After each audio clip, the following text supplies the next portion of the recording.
के लिए theory of relative velocity के बारे में रीड करेंगे। तो थ्योरी ऑफ रिलेटिविटी एक ऐसा वर्ड है जब किसी ऑब्जेक्ट का मोशन किसी दूसरे ऑब्जेक्ट के पर्सन के मूवमेंट करे। जैसे एग्जाम्पल बेस से देखा जाए कि अर्थ एक हमारे पास इनर्शियल फ्रेम है। अर्थ एक हमारे पास कैसा है, इनर्शियल फ्रेम है, और इस पर जो भी बॉडी है, जो भी पार्टिकल्स हैं या जो भी ऑब्जेक्ट हैं वो नॉन इनर्शियल हैं। अब इनर्शियल फ्रेम के रेस्पेक्ट में जब कोई नॉन इनर्शियल फ्रेम के रेस्पेक्ट में मोशन करता है ऑब्जेक्ट, तो वो रिलेटिव टर्म में आ जाता है। जैसे कि कोई पर्सन है और वो रिवर बोट में मूवमेंट कर रहा है, इसके अंदर, रिवर के अंदर। जब रिवर के अंदर वो मूवमेंट कर रहा है तो इसका मतलब ये है कि ग्राउंड के रेस्पेक्ट में या रिवर के रेस्पेक्ट में बोट मूवमेंट है, और बोट में बैठा हुआ कोई भी ऑब्जेक्ट है वो मूवमेंट में है। अब बाहर खड़ा हुआ ग्राउंड पर कोई भी ऑब्जेक्ट ये डिसाइड करता है कि ऑब्जेक्ट जब हमारा मूवमेंट कर रहा है तो उसका मतलब है कि वो रेस्ट में है या मोशन में है। ये रिलेटिव टर्म्स आते हैं। अब कोई भी ऑब्जेक्ट ट्रेन में बैठा हुआ है, ग्राउंड पर खड़ा कोई ऑब्जेक्ट देख रहा है तो वो देख रहा है ट्रेन रन कर रही है। तो ट्रेन का रन करना, ट्रेन एक नॉन इनर्शियल फ्रेम है, और किसके फ्रेम के रेस्पेक्ट में, अर्थ के रेस्पेक्ट में। अब अर्थ पर खड़ा हुआ कोई भी ऑब्जेक्ट ये डिसाइड करता है कि ट्रेन मूवमेंट में है या नहीं है। अगर ट्रेन मूवमेंट में है और उसमें बैठा हुआ कोई पर्सन है वो भी मूवमेंट में है। अब वो मूवमेंट में कब होगा, जब वो उस नॉन इनर्शियल फ्रेम के साथ वो भी मूवमेंट कर रहा है। अगर वो उसमें बैठा हुआ है तो वो रेस्ट में है, तो आप ये नहीं कह सकते कि ऑब्जेक्ट मूव कर रहा है, इनर्शियल फ्रेम मूवमेंट कर रहा है। हम ज्यादातर जाते हैं तो हम कम रन करते हैं, हमारे फ्रेम ज्यादा मूवमेंट करते हैं। चाहे हम साइकिल पर जाएं, चाहे मोटरसाइकिल पर जाएं, चाहे हम कार में जाएं, चाहे हम एरोप्लेन में जाएं, चाहे हम ट्रेन में जाएं, ये सभी नॉन इनर्शियल फ्रेम हैं। और नॉन इनर्शियल फ्रेम ग्राउंड के रेस्पेक्ट में मूवमेंट करते हैं। उसमें बैठा हुआ पर्सन वो रेस्ट में रहता है, उसमें बैठा हुआ जो पर्सन है वो रेस्ट में रहता है। अब ये भी हो जाता है, भैया ट्रेन में बैठा है, ऊपर से मोटरसाइकिल चला रहा है, तो आप क्या देख रहे हैं कि उसमें दो फ्रेम हो गए। ग्राउंड पर खड़ा हुआ ऑब्जेक्ट देख रहा है कि एक ट्रेन चल रही है, ट्रेन के ऊपर मोटरसाइकिल चल रही है, मोटरसाइकिल के ऊपर कोई भी पर्सन बैठा हुआ है। अब वो पर्सन मूवमेंट में है, किसके रेस्पेक्ट में, ग्राउंड के रेस्पेक्ट में। वो पर्सन मूवमेंट में है ट्रेन के रेस्पेक्ट में, लेकिन वो पर्सन मोटरसाइकिल के रेस्पेक्ट में मूवमेंट में नहीं है।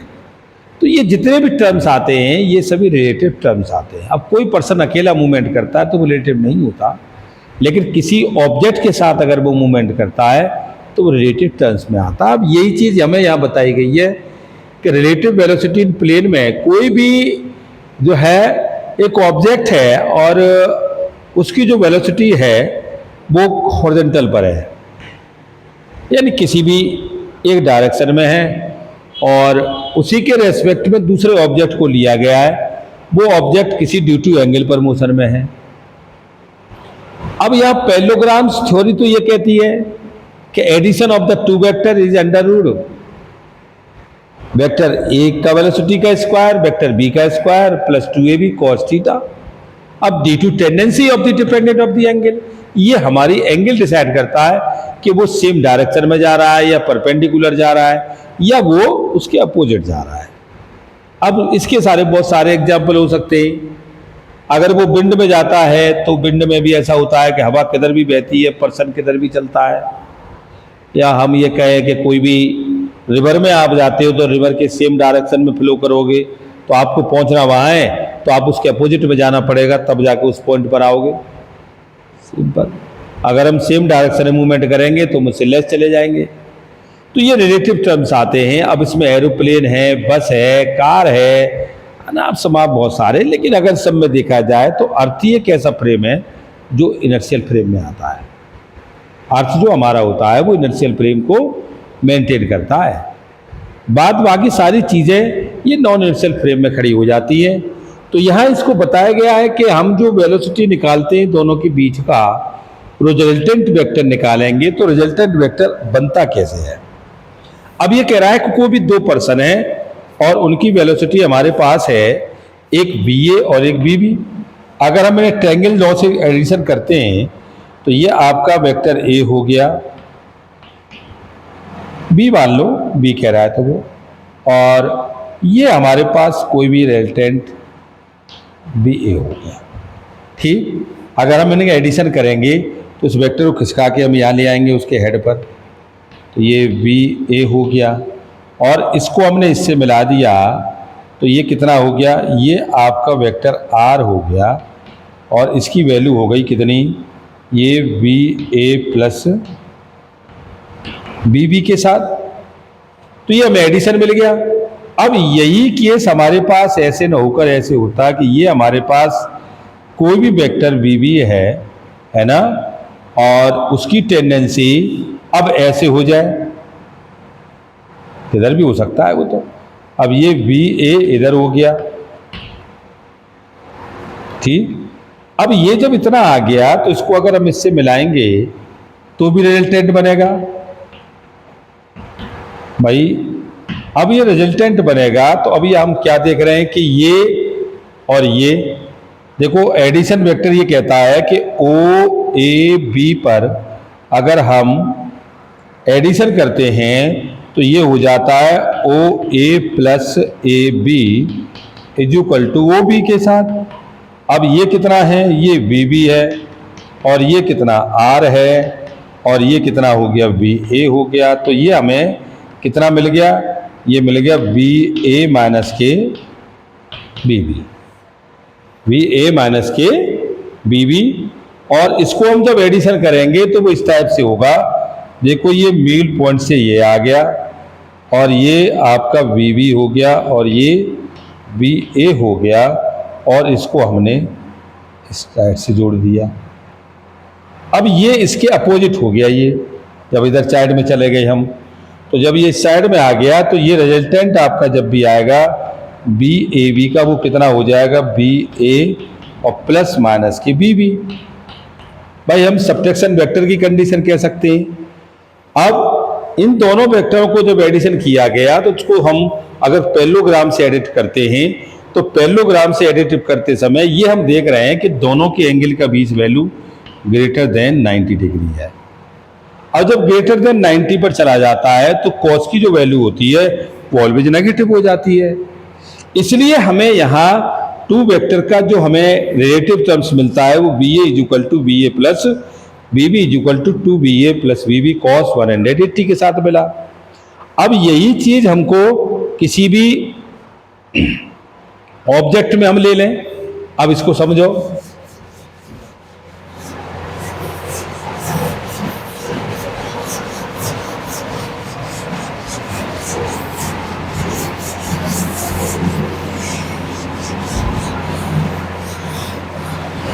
अब ये हमारे पास कोई भी फ्रेम है, एक फ्रेम हमारे पास ये है और एक फ्रेम हमारे पास ये है, और इसमें कोई पर्सन हमने ये P बिठा दिया, ये K डैश हो गया, ठीक, ये O और ये O डैश। अब ये पर्सन जो इसमें बैठ गया वो बस भी हो सकती है, कार भी हो सकती है, एरोप्लेन, और ये मस्ट आपका अर्थ रहेगा, ये आपका अर्थ रहेगा। और इस अर्थ के रेस्पेक्ट में अगर हम देखते हैं तो ये कोई भी बस हो सकती है, कार हो सकती है, एरोप्लेन हो सकता है ना, एयरप्लेन, और ये आपकी बस भी हो सकती है, ये बोट भी हो सकता है ना, ये सभी, या कोई रिवर भी हो सकती है। इस तरह सारे कोई भी एग्जाम्पल इसमें हो सकता है। अब हमने क्या किया, हमने इसको इससे मिला दिया और इसको हमने इससे मिला दिया। तो अब देखो कॉन्टेक्ट कैसा आता है। ये अगर वेलोसिटी में हम ले रहे हैं या पोजीशन लेते हैं तो ये पोजीशन कितनी है, O का O डैश के साथ कनेक्टेड, ठीक, और ये पोजीशन आपका P का हो गया O डैश के साथ कनेक्टेड, ठीक, और इसको हमने इससे मिला दिया तो ये किसके साथ हो गया, पोजीशन आपका हो गया P का ओ के साथ कनेक्टेड। अब इसको हम वेक्टर एडिशन से कनेक्ट करते हैं, तो addition due to vector, addition due to vector के साथ, तो ये हमारे पास आएगा कितना, ये आपकी वैल्यू हो जाएगी vector triangle O O dash P के साथ, तो ये आपका O O dash plus O dash P is equal to O P के साथ। अब देखिए ये हमारे पास ये ग्राउंड के रेस्पेक्ट में है, तो इसकी जो वैल्यू है ये ओ ओ डैश, इसमें आप कह सकते हो कि non inertial frame with respect to inertial frame,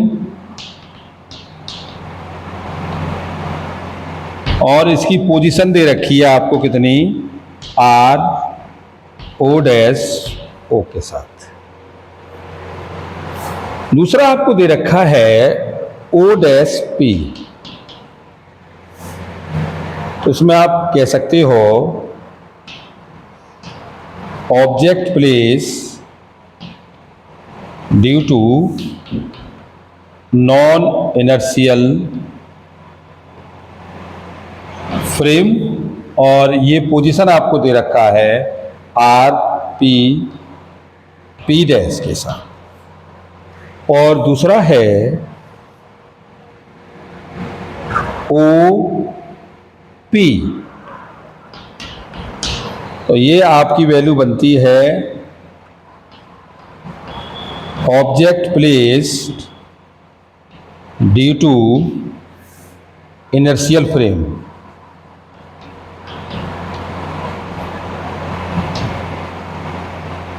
और इसकी वैल्यू हमें दे रखी है आर पी ओ के साथ। अगर हम ये सारी वैल्यू यहाँ रखते हैं तो आपके पास ओ ओ डैश की वैल्यू है ये are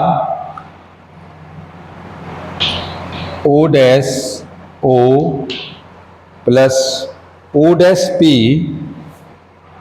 are P O dash, और दूसरा दे रखा है आर पी ओ डैश।